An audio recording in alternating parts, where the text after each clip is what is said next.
there's been a lot of talk online about the whole thing with the motor trend developments. And I figured a lot of people are talking their side of the story, and thought I would tell my story about the whole thing. He built cars out of thin air, turned desert scrap into rolling masterpieces that people literally cried over. For nearly a decade, Ian Roussel was the quiet, genius king of custom car television, self-taught, self-sufficient, and absolutely untouchable. But then, piece by piece, the life he built with his own two hands started to fall apart. His body, his shop, his dog, his show, all of it, gone. So what exactly happened? And is this really goodbye forever? The rise, when Full Custom Garage took over the world. Let's paint the picture. It's 2014. Reality TV is absolutely drowning in staged drama. Screaming shop owners, fake deadlines, crews of 20, treating a fender repair like they're landing on the moon. Every automotive show on cable is louder, flashier, and more performative than the last. And then, out of the Mojave Desert, comes this one guy. Quiet. No crew, no script. Just Ian Roussel, a welder, some punk rock playing in the background, and a creative vision so raw and original that you couldn't look away if you tried. Full Custom Garage premiered on MOV TV that year, and it was immediately, undeniably different. While everyone else was giving you budget drama and slow-motion sparks, Ian was hand-shaping aluminum at 6 in the morning, calmly explaining exactly what he was doing and why, like a mechanic whispering secrets directly into your ear. There was no filler, no fluff, no manufactured conflict, just a man doing extraordinary work, and the cameras being lucky enough to catch it. The audience responded in a way nobody expected. The show earned an 8.7 out of 10 on IMDb. And listen, that is a number that prestige dramas would be proud of. For a niche cable car show on a network most people couldn't even find without Google, that's not just good, that's legendary. Season after season, Ian kept delivering. A motorized custom trike, a vintage house car, a Ford Model AA. He reworked to drive on train tracks. A wedding gift built for his own wife. That one had the internet in a collective puddle. Each build was completely one of a kind. No client briefs, no trend chasing, no copying what was hot that year. Just Ian's imagination, made physical in steel and aluminum. By season 9, Full Custom Garage wasn't just a TV show anymore. It was a community, a subculture. Thousands of gearheads, builders, and creative obsessives who saw something in Ian that they couldn't find anywhere else on television. Authenticity. Pure, uncut, no chaser authenticity. But here's what those fans sitting comfortably on their couches never saw. What it actually cost Ian to make that magic happen. Every single episode, every single season. And trust, the price tag on that kind of dedication was way steeper than any of us knew. So what was really going on behind the cameras in that Mojave garage? And who exactly is the man who built it all? When the desert started collecting its debt. Here's something they never told you on television. Ian Roussel wasn't filming on a comfortable set. He wasn't shooting at a soundstage in Burbank with craft services around the corner and an AC unit humming quietly off-screen. The man was in the actual Mojave Desert, one of the harshest, most unforgiving landscapes in North America. And he wasn't just passing through. He was grinding through 13-hour workdays, 13 hours, in temperatures that regularly exceeded 110 degrees Fahrenheit. Not just once, not just during a rough patch, for years, season after season. This was just Tuesday for Ian Roussel. Metal absorbs heat like a sponge. A garage in the Mojave in August isn't just hot, it's a slow oven. And while Ian was standing over a welder shaping hot metal, his body was quietly absorbing a punishment that would eventually demand to be acknowledged. The show's production demands weren't forgiving either. Television moves fast and doesn't particularly care about your physical well-being. Episodes needed footage. Seasons needed delivering. And because the whole appeal of Full Custom Garage was that Ian did everything alone, there was no backup. No one to sub in. No co-host to carry a segment while Ian got some water and a minute to breathe. The show's greatest selling point, One man, one vision, one build was also its most punishing structural trap. Meanwhile, the format that had once felt like total freedom started to slowly tighten. Television has a way of doing that to creatives. Repetitive episode structures, compressed timelines, network opinions creeping in like unwanted guests who never leave.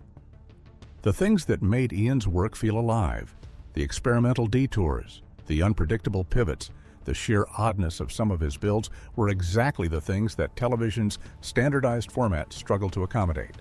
Ian was still delivering, the builds were still brilliant, but underneath the surface there was a mounting tension between the artist he was and the product the industry needed him to keep producing on schedule. And the desert, patient, indifferent, and absolutely merciless, was keeping a running tab on what all those brutal hours in the heat were costing his body. The bill, when it finally arrived, was not small. But to understand why Ian pushed himself this relentlessly, you need to understand where he came from, and that story is wilder than you think.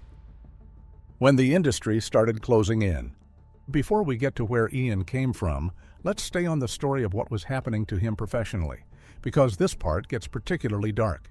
The relationship between Ian and the television industry had always been a somewhat uncomfortable one, not because of personal beef or behind-the-scenes blow-ups, but because Ian Roussel is, at his core, a solo act, a creative hermit almost. The cameras were never really the point. The builds were the point. The cameras were just how the world found out about them. As Full Custom Garage moved into its later seasons, the creative constraints of the television format became harder to ignore. Episode structures that had once felt organic started to feel like cages. Ian was building extraordinary things, but television's demand for consistency, same runtime, same arc, same approximate format, was increasingly at odds with the way Ian actually worked, which was loose, instinctive, and wildly unpredictable in the best possible way. There were also the physical realities of production, not just the heat and the hours, but the mental weight of knowing that every build now had a viewing audience and a broadcast schedule attached to it. There's a particular kind of pressure that comes with having your creative process watched, judged, and packaged for consumption. Even the most confident artist feels it eventually. And then, in November 2024, the walls came down for the whole automotive lifestyle TV space. Motor Trend Studios reportedly shuttered multiple automotive productions overnight, without warning, without ceremony. Numerous shows got the axe at once. Crews scattered, hosts scrambled for their next move. The landscape that Ian had quietly dominated for a decade suddenly collapsed around him. Here's the twist, though. Ian wasn't scrambling. Because by the time Motor Trend's implosion hit the industry, Ian had already quietly been building something else entirely, something the television world couldn't take from him. But we'll get to that. First, let's go back to where this all actually started. Because the reason Ian Roussel survived what would have ended most careers is buried somewhere in his childhood, in a California garage, with his dad and a notebook. Who exactly is Ian Roussel, and what made him this way? The man behind the metal, early life, and the making of a genius. Ian Roussel was born on November 19, 1970, in Sunland, California. And even his birth had a touch of the dramatic. A rare hailstorm iced over Foothill Boulevard the day he came home, wrapped up in the cab of a neighbor's lifted Ford F-100. Classic. Even the universe was making a statement. He grew up in Southern California, and from an absurdly young age, the kid was obsessed with building things. Not playing with them, building them. At 8 years old, while most of his classmates were trading baseball cards and watching cartoons, Ian was doing something considerably more unusual, sculpting a 4-foot replica of a 1932 Ford grill out of foam just to understand the proportions. 8 years old. Let that sit for a moment. His father, Jerry, was a crucial part of the story. Jerry worked for Lockheed, yes, that Lockheed, the legendary aerospace company behind the Skunk Works facility, and he'd bring home offcuts of aircraft-grade aluminum that most people would have thrown in the bin. Ian turned them into go-kart panels. The family mantra was simple, according to family lore: build first, drive later. Jerry was methodical about it in a way that was almost unusual for a parent. He kept detailed, grease-stained notebooks, logging every hour he and Ian spent in the workshop together between 1978 and 1985, over 4,200 hours total. That is not a hobby. That is a curriculum. That is a father intentionally and deliberately building a craftsman. Together, they restored a $75 1955 Chevy Nomad using salvaged sheet metal from an old bomber.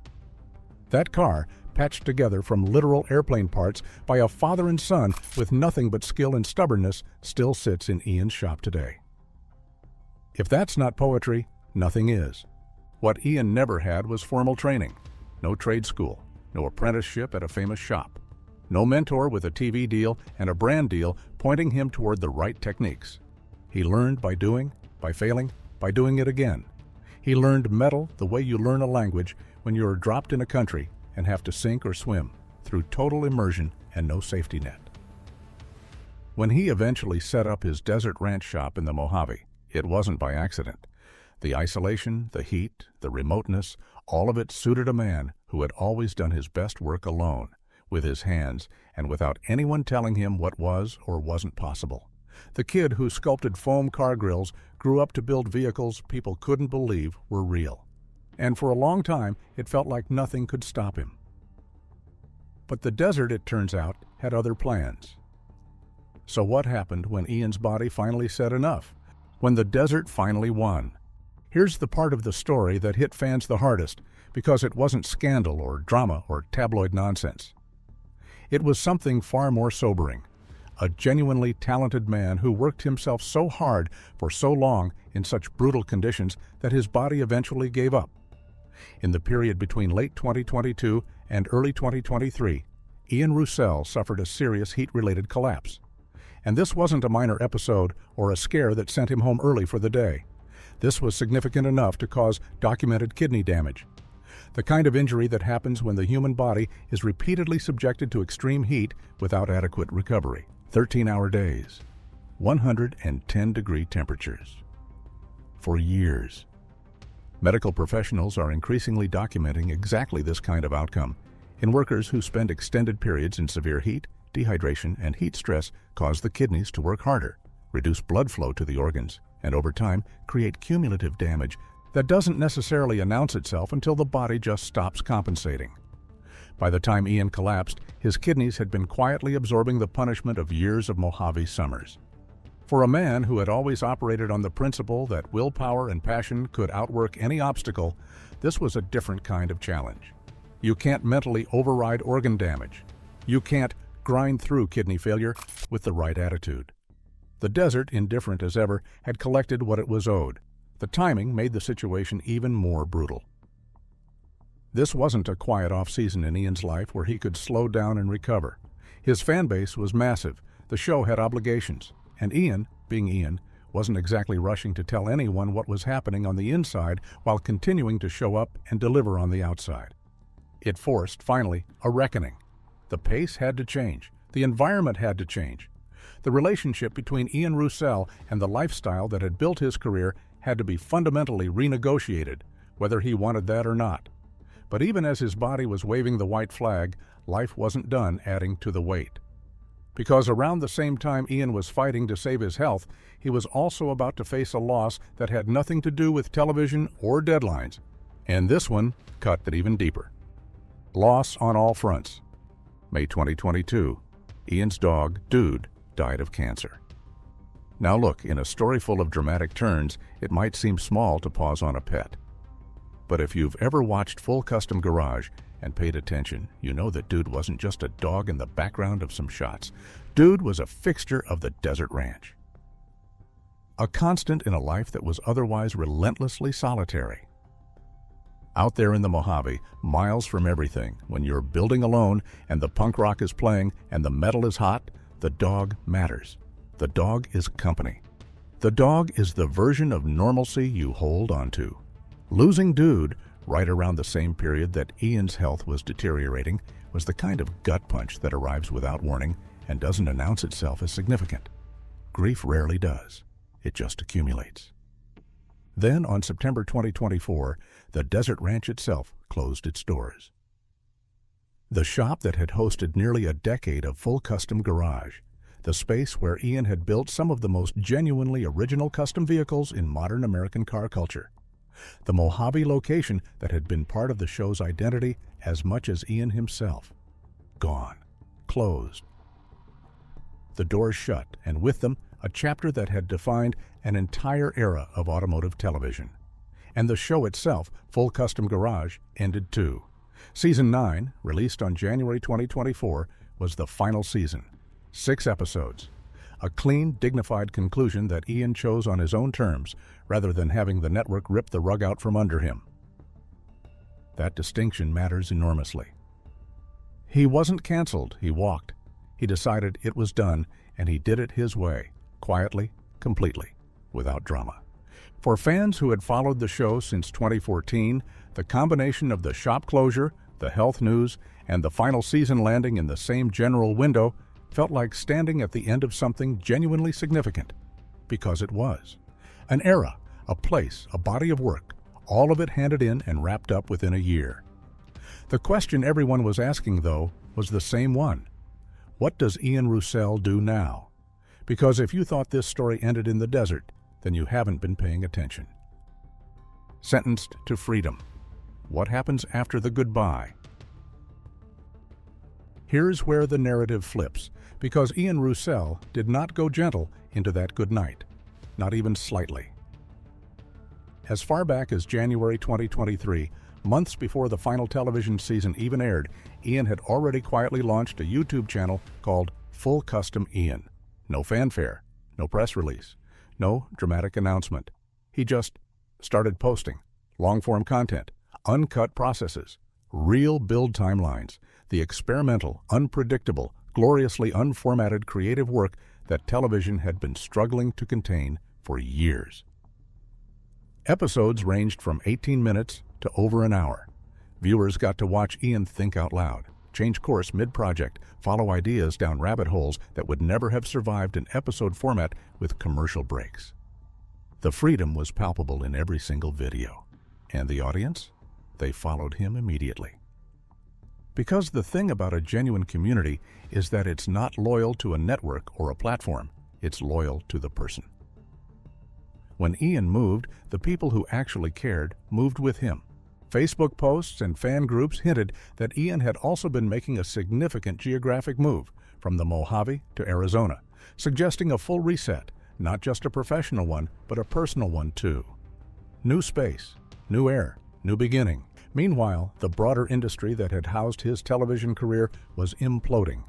Motor Trend Studios shuttering automotive productions in November 2024 was a stark reminder of how fragile the traditional TV model had become. Shows that had secured what seemed like stable spots on cable lineups were gone overnight, leaving hosts and crews scrambling. Ian, characteristically, had already made his exit well before the building started to shake. The YouTube channel kept going. Projects like a custom VW Beetle build started taking shape. Preparations for SEMA, the premier custom car showcase, were underway. Ian was still building, still creating, still doing exactly what he'd been doing since he was 8 years old, sculpting foam grills in a California neighborhood, just without anyone's permission or timeline attached to it anymore. He didn't get canceled. He didn't get disgraced. He didn't disappear. The desert tried to break him. TV tried to contain him. Grief tried to slow him down. And instead, Ian Roussel just built something new, which, come to think of it, is the only thing he's ever known how to do. The sentence? Turns out it was actually a pardon. And that is the full, uncut, completely wild story of Ian Roussel, a man sentenced by circumstance and set free by his own hands. From MAV TV legend to YouTube renegade, from Mojave desert icon to Arizona rebuilder, the story isn't over. Not even close. If you love a comeback story dipped in motor oil and stubbornness, hit subscribe, because next week we are going even deeper into the world of TV car legends who refused to go quietly.